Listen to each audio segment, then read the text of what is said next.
Today we're looking at something truly unique. It's a real-time particle synthesizer. If you've ever used Portal by Output, it's similar in its granular effects, except this time round, I think we have way more parameters to mangle and modulate our samples. Let's check it out. This plugin is called Halica. Now, for transparency, I haven't been paid to talk about this plugin. I don't even think the creator of this device knows I exist. I came across it completely organically through YouTube Shorts. And if I'm honest, I don't think I fully understand it yet. But I'm excited to learn that alongside with you today. So if you're looking for something particular, feel free to use the timestamps below. Now, to get this plugin to work, you have to use it in conjunction with Plug Data, which is absolutely free, by the way. Oh, and the plugin itself is around $15–20 with an early bird discount because it's only been released just this week. So I assume there's also some updates to come. With Plug Data installed, make sure you drag the halica.pd file into this window here. And from there, you can just click and have it start up. This is the device right here. It will listen to audio in real time, in which you have to click this button for it to listen. But I find that there's a little bit of a latency. So what I prefer is to deselect this and load the sample in manually and then resample that onto a new track. Let's start with some electric guitar.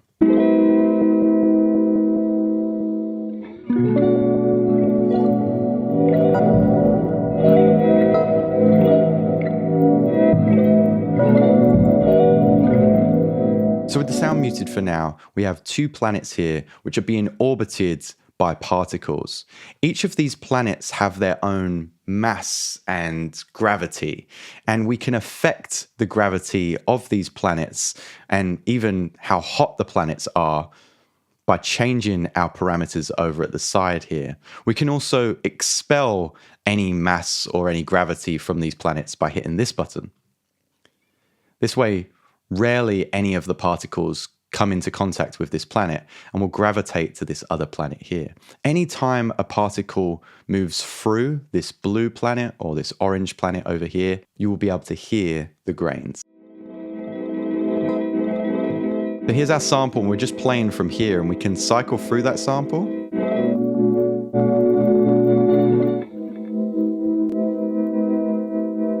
That's kind of nice. Now notice that we've got an orange planet and a blue planet.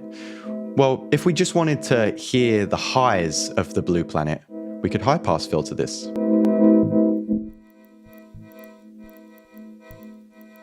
Now we're just hearing that high passed planet anytime these particles travel through it.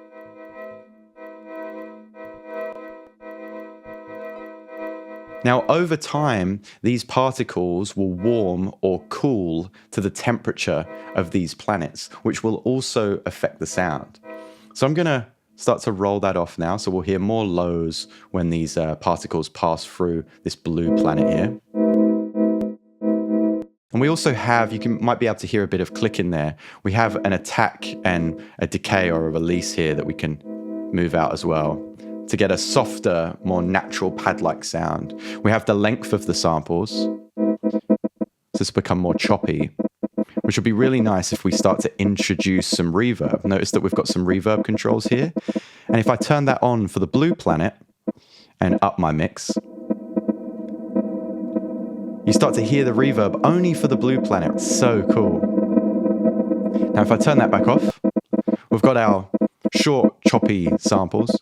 We can increase the length of those. And we have max here, which I actually haven't figured out what this does.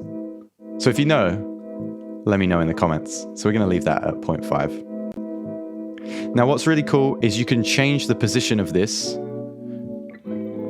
more organically with this R position here.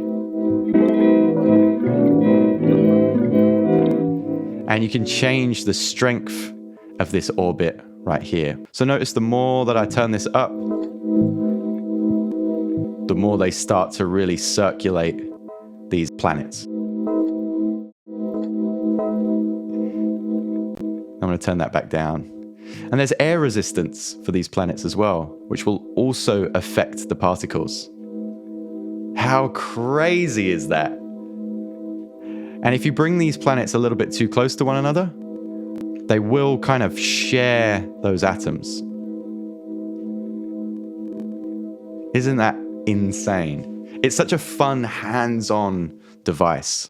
So to make this more musical, what I would do is create a macro for my grain position parameter. And then I would automate that grain position so that I could hear each of the chords of the guitar. And then once resampled, I would chop that up onto a new layer and mix amongst my music.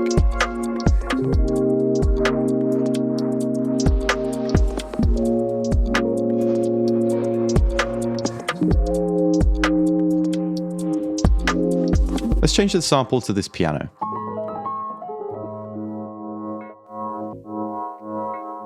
We do have some effects down here, which we're going to come to in just a bit. But we also have some controls for planet 1 and planet 2, the blue and orange planets, here. So over here, we can control the speed and amplitude of a planet. Right now, I have the orange planet selected, planet 1. And if I up the XY pads and its amplitude, we'll start to see some movement in that planet. And this can be controlled via the LFO, which is between a sine, saw, and triangle wave. So we get some randomization here. So this is now disappearing when it hits that right edge and starting from over here. So there's a little bit of chaos here now. Oh, that reminds me, this episode is sponsored by DistroKid. I use DistroKid for all of my musical releases. Their promo tools, marketing materials, and playlister are worth their weight in gold for getting my musical monthly listeners up. I don't know why I said musical there. They have a Mixia tool which helps you master your track if you're not quite there yet in terms of getting your tracks dynamically loud and competitive with other tracks on Spotify. And you can use Bandzoogle to create your own landing page as well. There are discounts in the description. Let's get back to the video. So I'm going to bring my orange planet over to the left here and expel some of its gravity and take down its mass, just so we can kind of focus on the blue planet a little bit more. We have some effects down in the bottom right here, and I think this first one is kind of like a phasery effect. We're just listening to the blue here. And if we turn this on and up the amplitude,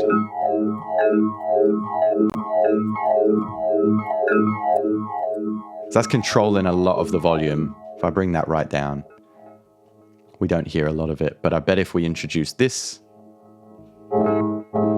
we'd get a lot more volume. So that's really cool. We can have a dynamic change in our effects as well. So over here, I guess we can introduce some noise, maybe like a saw wave. And this is strictly just that saw. So this is kind of like using the vocoder on the modular tracking in Ableton, I guess. That's really nice. Here we have, well, let's find out. Maybe some unison.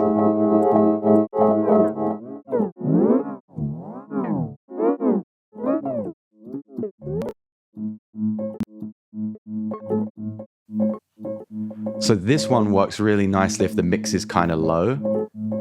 This would be lovely with some reverb. Let's see what happens.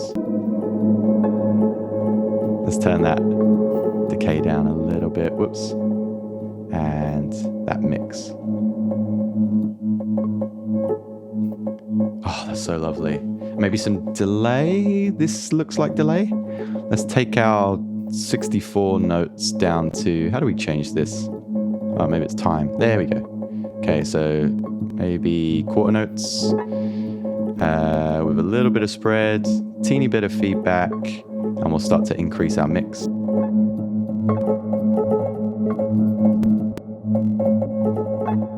Turn ping pong on. So these are all working together. How crazy is that? So in this context, I'm using the resampled Halica layer with a gate, and that gate is sidechained to my piano. Anytime my piano crosses the threshold, you start to hear that Halica layer with a fairly long release, so it decays over time.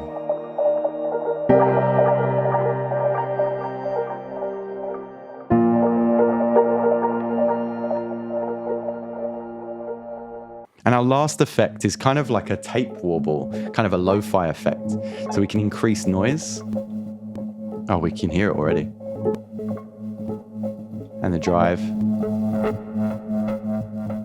Oh, that's really cool. It's very like John Hopkins, Max Richter stuff.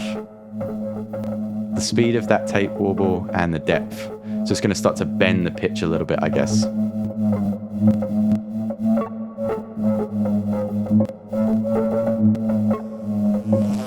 Okay, that's enough of our bees flying in the background. Let's see what it sounds like with a vocal. This is our dry vocal. Ooh, ooh, ooh, ooh. So now that we have our vocal in here, let me show you something else. We can also introduce new notes into our track. So we're in B minor, and I'm just going to add these notes here.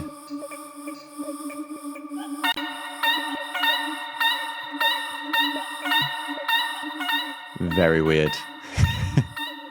Let's get rid of those. We can also introduce hand tracking, which you can use for free at uimbristow.com/hands, but I haven't quite figured out how to get it to connect to a MIDI device. So if you know, let me know.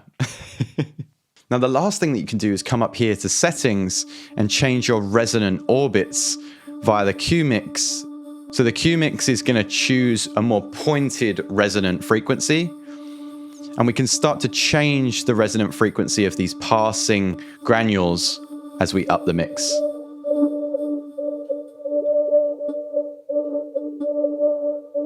How wild is that? And we can introduce crazy mode with the click of this button.